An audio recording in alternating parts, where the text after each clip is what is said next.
यहाँ क्या कर रहे हो तुम लोग? क्या थंबनेल लेके आए हो? पूरे साल क्या कर रहे थे? पूरे साल लाइव लिए, लेक्चर लिए, सब कुछ लिए, तब कहाँ थे तुम लोग? ये तो उन लोगों के लिए जिन्होंने पूरे साल पढ़ाई करी है।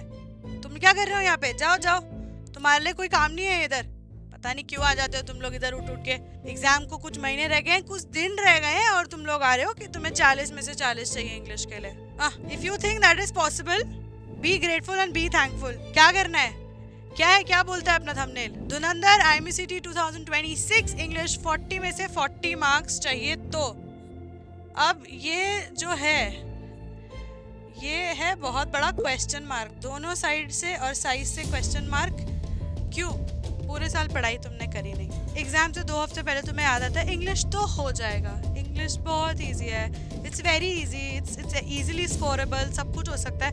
If that is what you think, that is absolutely wrong. I'm telling you 120% that is wrong. Why? Because I am here to prove you wrong. Trust me when I say this. IMCT के analysis last 3 साल के साथ मैं तुम लोग को बताऊंगी कैसे क्या करना है। टेंशन मत लो, डराना मेरा काम है, बट हेल्प करना भी मेरा ही काम है। So what are we waiting for? Hello guys, as you all know, my name is Vanshika and I am the English mentor.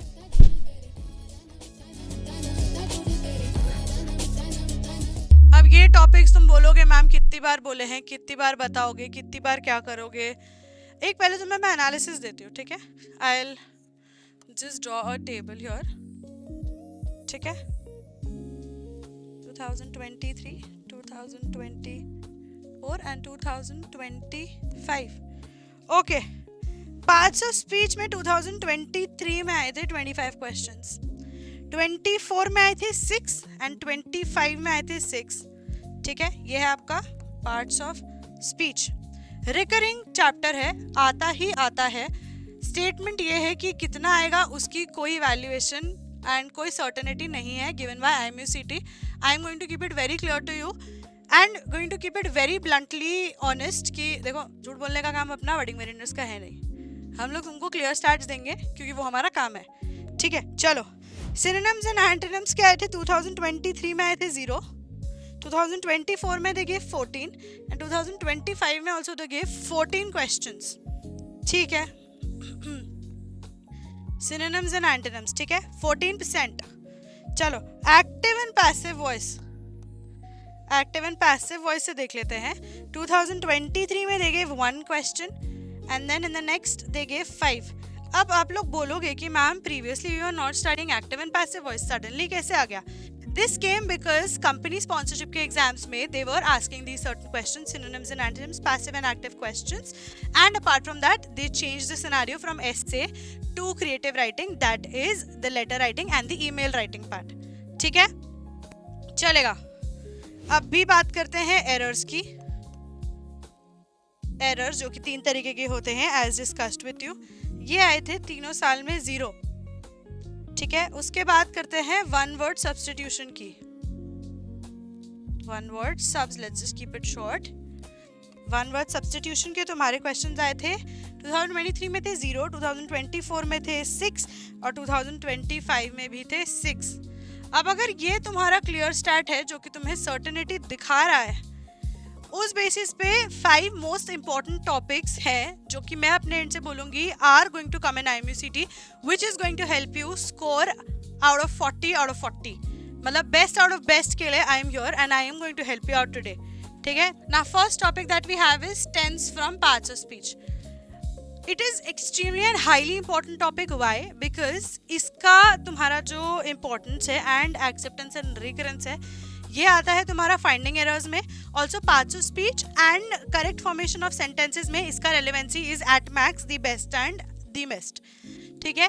Easy to learn है, आपको सिर्फ रूल्स, रेगुलेशंस, फॉर्मुलेशंस याद होने चाहिए, ठीक है? कहाँ पे V1 यूज होगा, कहाँ पे V2 यूज होगा एंड कहाँ पे V3 यूज होगा, ठीक है? इसके साथ हैव आएगा कि हैज आएगा कि हैड आएगा, as simple as it can be, है ना? Applications पे for students who are already enrolled, this is also for you guys. We have already discussed all of these matters and we will be discussing it further, solving out. उसके अलावा parts of speech के जो basic आप लोगों के जो questions हैं जो कि नाउन, प्रोनाउन, वर्ब्स, एडवर्ब्स है ना? These are also very important. Important out of them max is tense. Majority of the questions parts of speech के इसी पार्ट में से आते हैं और आएंगे. Why? Because a basic competitive exam is not for toppers, it's for people who know what they're doing. First thing first. Second thing, the person who knows their basic certainty, वो होती है कि वो सबसे ज़्यादा क्वेश्चन सॉल्व कर पाते हैं उस टाइम पे. ठीक है. थर्ड चीज़ ये होती है कोई भी एग्जाम आपको टॉप मोस्ट लेवल IIT का क्वेश्चन नहीं देगा. They will only see and check if you have the basic knowledge. इसीलिए मेजॉरिटी ऑफ मेरे लाइव्स में मैं यही बोलती हूँ कि पहले क्वेश्चन को समझो and then proceed to solving the questions. Otherwise तो नहीं हो पाएगा. अगर आप हड़बड़ी में क्वेश्चन को सॉल्व करोगे, एनालिसिस ही नहीं करोगे, क्वेश्चन पूछ क्या रहा है, बोल क्या रहा है, तो आप नहीं कर पाओगे. जैसा कि मेजॉरिटी ऑफ द टाइम आपके सिनोनिम्स एंड एंटोनिम्स में होता है, तुमको समझ ही नहीं आ पाता है कि आप सिनोनिम्स कर रहे हो या एंटोनिम पूछ रहा है वो.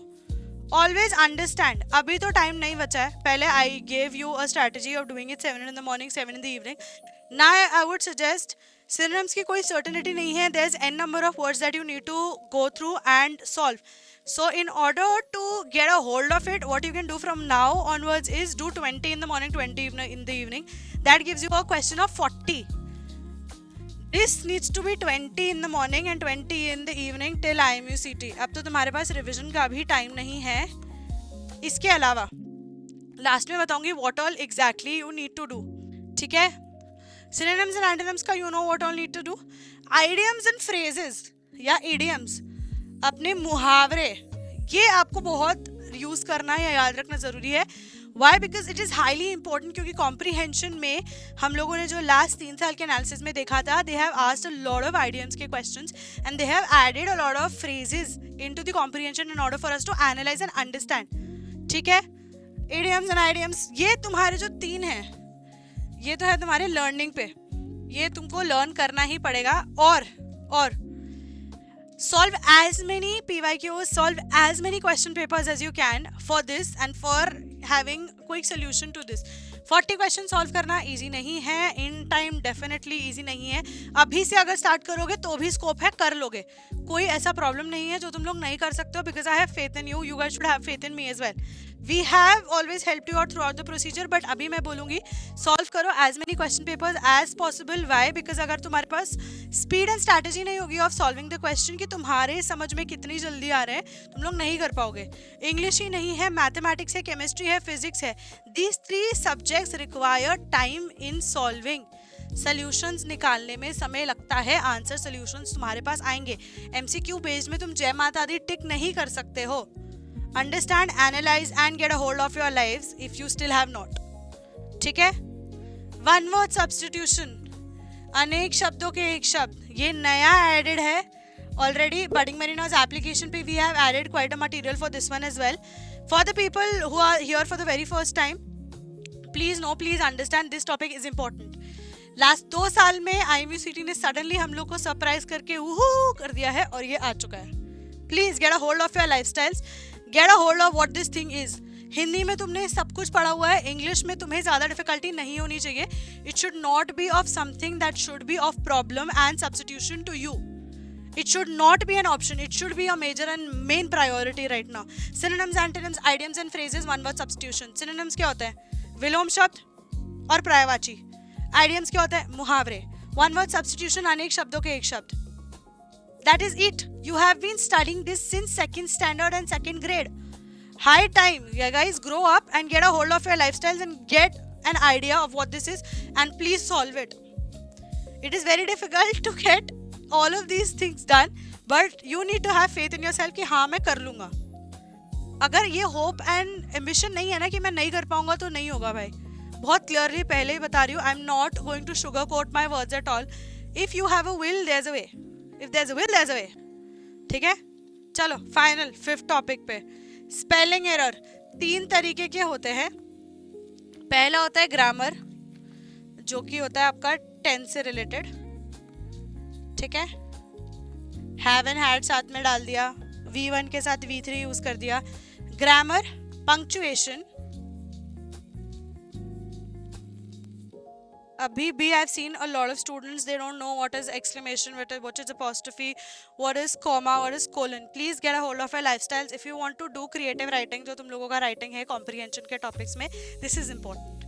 ओके, पंक्चुएशंस तुम्हारे, फुल स्टॉप क्या होता है, कॉमा क्या होता है, कोलन्स क्या होते हैं, एक्सक्लेमेशन मार्क का काम क्या है, please get a hold of that.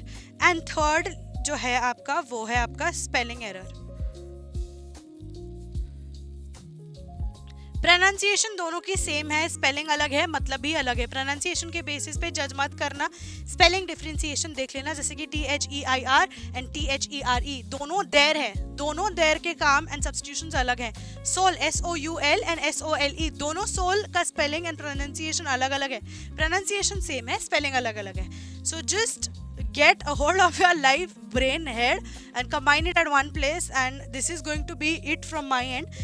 These are all the 5 topics that you need to do. ठीक है, all the very best.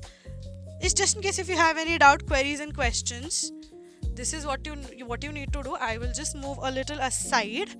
If you need any guidance joining Merchant Navy or IMUCT sponsorship, please contact us on this given number, which is 87266 22650. And fill out the form in the description to get a hold and a good guidance from our end. ठीक है, all the very best guys. Thank you so much. Have a very good exam and I will be coming back soon.